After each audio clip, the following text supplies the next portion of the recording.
plusieurs tentatives, plusieurs initiatives pour aboutir à une paix dans la partie est de la RDC. Oui, des tentatives qui n'ont pas porté de résultats positifs à ce jour. On parlera du couvre-feu, on parlera de l'offensive militaire et justement, on revient encore ici. D'autres langues évoquent maintenant la question du dialogue. Oui, le dialogue en interne, ce sont des propositions justement pour résoudre la question de l'insécurité dans l'Est de la République démocratique du Congo. Mais ici, sur ce plateau, l'on veut également aborder un autre aspect, la question des notables, des personnalités œuvrant dans cette partie de la République démocratique du Congo. Nous allons en parler avec M. Swedi Kosko, qui est ancien Maï-Maï. Je dis bonsoir, M. Kosko. Bienvenue. Bonsoir, madame.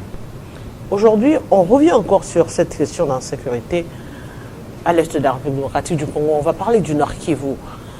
C'est vrai, les M23 ont gagné du terrain. On a du mal à les repousser. Aujourd'hui, il y a des négociations qui se font pour voir comment résoudre diplomatiquement cette question. Entre-temps, l'on évoque également des éventuels problèmes sur le terrain. Entre autres, aujourd'hui, on revient sur la question de la notabilité. Est-ce que la notabilité joue un rôle dans cette insécurité? Oui, merci beaucoup, madame. La notabilité de l'Est joue un rôle. Joue un rôle pourquoi? Puisque c'est parmi les priorités. La sécurité est priorité des priorités. Et voilà pourquoi les notables de l'Est jouent un rôle primordial pour résoudre. Oui, je sais que non, le chef de l'État avait décrété l'état de siège depuis le 3 mai 2021. Et l'état de siège qui avait comme mission principale de protéger les populations civiles et qui avait peut-être un délai de 30 jours. Et aujourd'hui, on voit l'état de siège, on l'a prorogé au moins 23 fois. Cela veut dire que non, il y a un problème. Et ce problème il faut nécessairement identifier les acteurs pour résoudre les problèmes. Mais l'objectif justement de l'état de siège ou encore de la nomination des gouverneurs militaires, c'était entre autres identifier les vrais problèmes qui persistent dans cette insécurité. Vous avez parlé d'un renouvellement de plus ou moins 23. L'état de siège a été renouvelé plus ou moins 23 fois. Ça veut dire que l'on n'arrive toujours pas à déceler le vrai problème. Oui, cela veut dire qu'il y a un problème. Puisque l'état de siège étant un régime d'exception et à courte durée et temporel. Mais aujourd'hui, c'est comme si l'état de siège, ça devient un régime ordinaire. Et pourtant, c'est un régime temporaire. Pourquoi? Puisqu'on n'arrive pas à résoudre le problème. Alors, comme on n'arrive pas à résoudre le problème, l'État peut, ou soit l'État pourrait envisager d'autres mécanismes pour résoudre ces problèmes d'insécurité à l'Est. Comme on a déjà identifié, comme l'État identifie les acteurs, les collabos des agresseurs, et directement, il faut les sanctionner. On a des difficultés dans la résolution des conflits si on n'arrive pas à identifier les acteurs. Et maintenant, dès qu'on identifie les acteurs, je crois que non, automatiquement, on peut avoir la réponse. Vous pouvez avoir la réponse au problème puisque vous connaissez déjà les acteurs principaux au conflit et qu'est-ce qui les revendique. Vous pouvez directement passer à la solution. Mais jusqu'à aujourd'hui, est-ce que ces auteurs ne sont pas identifiés? Non. Quand le gouvernement, notamment le chef de l'État, avait décrété l'état de siège en ramenant le militaire et les policiers sur le terrain comme agents de sécurité, agents de renseignement, et ils sont vraiment outillés par rapport aux civils qui étaient là. Alors, comme on a mis les professionnels des services, j'espère que non, ils ont tous les éléments nécessaires. Et voilà pourquoi nous disons que non, on ne pourrait pas aller de prorogation en prorogation comme sur terrain, il y a des professionnels qui sont outillés et ils n'arrivent pas à donner la solution. Donc, il faut repérer le problème au sein même de ceux qu'on a déployés sur terrain. Si l'on vous comprend bien, ceux à qui on a confié la mission, justement, de détecter le vrai problème, puisqu'ils n'y arrivent pas, ils sont également dans le problème. Oui, madame, vous savez, nous, à notre qualité de patriotes, on ne parle pas par sentiment de parler. Nous parlons tout en ayant le souci majeur de trouver une solution chez nous. Nous savons, nous tous, que certains d'entre nous, notamment d'entre les FARDC, ils sont infiltrés. Le FARDC est infiltré. Et s'ils sont infiltrés, il faut repérer qui sont les collabos des agresseurs au sein des FARDC. Est-ce que ce n'est pas devenu un discours politique carrément? C'est ce qu'on l'on dit, mais sur terrain, rien n'est prouvé. On le dit, on a eu déjà avec le mandat passé, déjà au niveau de l'Assemblée nationale, on parlait des notables du Nord Kivu qui étaient impliqués, qui seraient impliqués justement dans l'affairisme, qui ne voudront pas que la guerre, l'insécurité puisse être arrêtée, mais ça n'a été que des discours. Aujourd'hui, concrètement, qu'est-ce que l'on peut dire? Quels sont les résultats qu'on peut présenter aujourd'hui? Parce qu'en principe, l'on supposait qu'après un moment de temps, au niveau avec l'état de siège, l'on pouvait faire un rapport. Il ne faut qu'expliquer à la population ce qui se passe, expliquer à la population les contours, ce qui n'est pas fait jusqu'aujourd'hui. Et nous qui sommes en dehors de Goma et ceux qui sont à l'intérieur de Goma ne comprennent jusque-là toujours pas ce qui se passe réellement. Madame, la sécurité n'a pas de prix. La sécurité, elle est la priorité des priorités. Je me rappelle la fois passée, avec le DG Jean-Marie, il nous a réussi les notables de l'Est ici. Et je me rappelle, il y a un collègue honorable député du Nord Kivu qui avait dit, il a donné des réalités qui se passent sur le terrain. Notamment, l'implication, au lieu de dire que non, les notables sont impliqués, lui il a dit que non, même les FARDC, certains commandants qui étaient déployés à l'Est, ils étaient impliqués. Ils étaient impliqués dans le détournement des fonds. Quand vous détournez les fonds des militaires qui tombent sur les champs de bataille, vous voulez quoi? Vous voulez que les opérations réussissent? Ou bien c'est pour décourager les militaires? Et dès que les militaires sont découragés, quel est le résultat que vous pouvez vous entendre? Mais justement, celui qui détourne lorsqu'il n'est pas sanctionné, qui sanctionne? Oh, ok. Quand les personnes, vous êtes responsable, vous donnez des fonds pour qu'on donne aux autres, vous constatez que cela n'a pas été déployé comme il se doit, vous laissez faire. Maintenant, à qui la faute? Maintenant, madame, le souci du chef de l'État, quand il a décrété l'état de siège, on a vu les autorités politiques, administratives, remplacées par les autorités militaires et policiers. Oui. Et même les juridictions aussi, les juridictions qui étaient là, ils avaient comme mission de juger les traîtres. Maintenant, nous pouvons nous poser la question. Depuis l'état de siège, combien de traîtres civils, tout comme militaires, qui sont déjà sanctionnés par ces juridictions par rapport à la mission de l'état de siège? Il y en a combien? Il y en a combien? Il faut qu'on les sache. Puisque dès qu'on sanctionne, ça devrait être l'exemple pour les autres. Ils devraient dire que non, nous ne pouvons pas aller comme ça puisque tel et tel était sanctionné.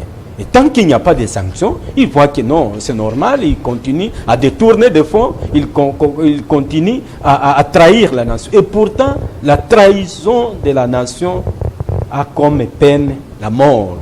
La peine de la mort à tous les traîtres contre la République. Et surtout pendant la guerre. Et surtout pendant les opérations. On ne peut pas les encadrer, il faut directement sanctionner. Mais quelles sont les mesures, justement, puisqu'on est dans un état de siège, quelles sont les mesures pragmatiques qu'il faudrait prendre justement en rapport avec les notables qui seraient impliqués, en rapport avec les militaires qui seraient impliqués, parce qu'apparemment, c'est comme si c'était devenu un fonds de commerce, parce que la population doit vivre et survivre. Madame. Lorsque les choses qui devraient être faites ne sont pas faites, ils vont créer un mécanisme de survie. Et en créant ce mécanisme de survie, c'est ce dont vous déplorez entre autres, c'est d'entrer dans l'affairisme, prendre cette guerre d'agression comme fonds de commerce également. Madame, dans les régimes d'exception, il y a toujours des mesures d'exception. Il n'y a pas de policiers, il n'y a pas de civils, il n'y a pas de militaires. Même sanctions, puisque nous sommes dans les temps de guerre. Les temps de guerre, on sanctionne les militaires comme les civils, traîtres, ils incombent sur la même sanction. Et cette sanction-là devrait être visible et compréhensible pour tout le monde. Devrait comprendre que non, tel général, il a trahi, voici le sort qui lui était réservé.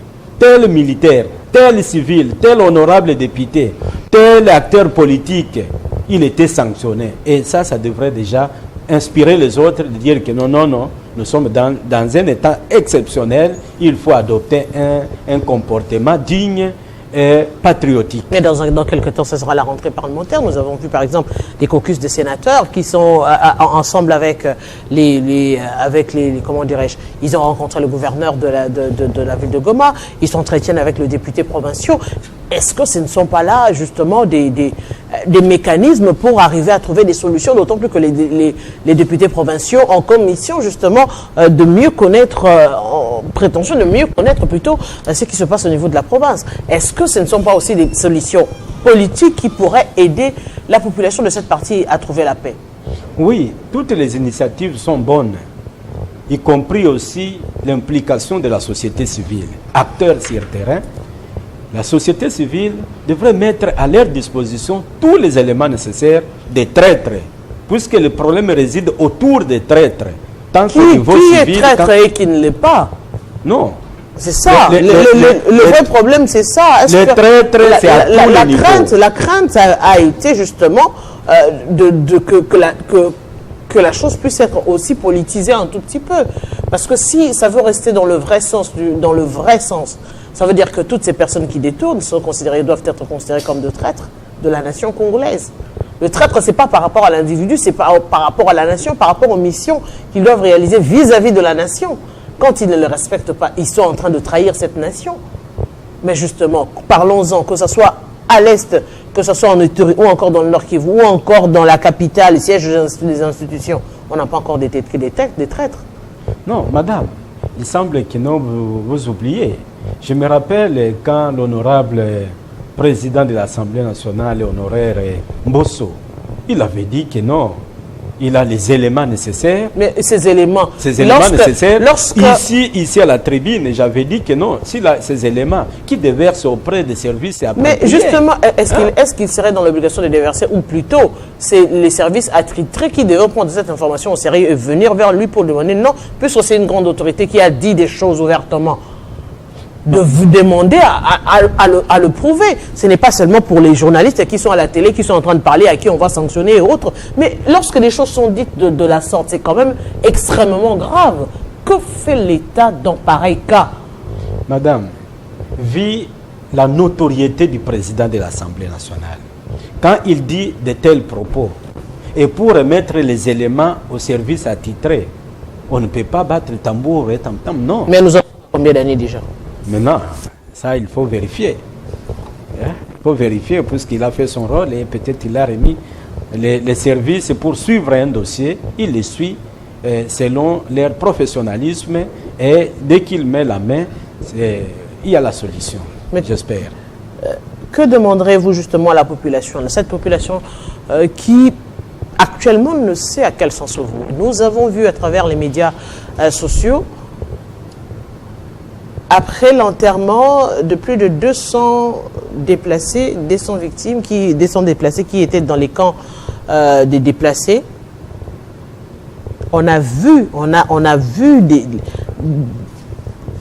je dirais, le mécontentement de la population de cette partie de la République démocratique du Congo. qui semblent ne plus croire en la République, qui ne semblent ne plus croire aux institutions de la République, qui se sentent abandonnés à leur triste sort. Comment redonner à cette population-là la confiance de se sentir appartenir à la nation congolaise? Ce n'est pas en enterrer les victimes, c'est plutôt à protéger ces personnes-là pour qu'ils ne meurent pas, parce qu'ils ont déjà fui la guerre. Ils vivent déjà dans des conditions difficiles en dehors de chez eux. Mais en plus de cela, ils se retrouvent dans des camps, dans des conditions inhumaines, et cette situation perdure. Maintenant, nous en sommes à combien d'années? Oui, madame, ça c'est un point hautement sensible. Le gouvernement a le rôle de protéger. Il a le rôle aussi d'assister. Et maintenant, si la population se retrouve abandonnée, donc le gouvernement est démissionnaire. Et un gouvernement ne peut pas être démissionnaire dans ses attributions. Alors, la population est valablement représentée à travers les élus. Chaque province a ses élus. Et maintenant, il faut que les élus prennent les choses en main conformément à leur mission. Ils sont là pour plaider, ils sont là pour ça, pour dire que non, moi je représente telle circonscription électorale, et maintenant voici ce qui se passe chez nous. Vous, le gouvernement, qu'est-ce que vous en dites? J'espère qu'il pourra avoir la solution. Et prenons le cas de l'espèce. Quand la population s'est retrouvée autour de ceux qui nous ont abandonnés, ceux qui nous ont laissés, ils ont dit que non, les membres du gouvernement les a abandonnés. Et maintenant, directement, la population, les représentants de cette juridiction, de ces territoires qui sont à l'Assemblée nationale, qui se saisissent du dossier pour essayer un peu de plaider auprès du Premier ministre et chef du gouvernement. La procédure est claire. Nous attendrons justement la rentrée parlementaire pour savoir de quoi il s'agit. S'ils viendront également interpeller les ministres sectoriels pour évoquer toutes ces questions en vue de dégager justement des solutions qui pourront changer ou encore bouger un tout petit peu les choses. Sinon, à quoi ça sert l'état de siège? Grand merci à vous, M. Swedi. Je rappelle aux téléspectateurs, notable, mais également ancien Maïmaï, on a évoqué avec vous la question de l'insécurité, l'implication, le degré d'implication de la notabilité dans l'insécurité à l'est de la République démocratique du Congo. Oui. Eh bien, nous allons continuer cette fois pour toujours aborder la question de l'insécurité, mais cette fois-ci en Ituri.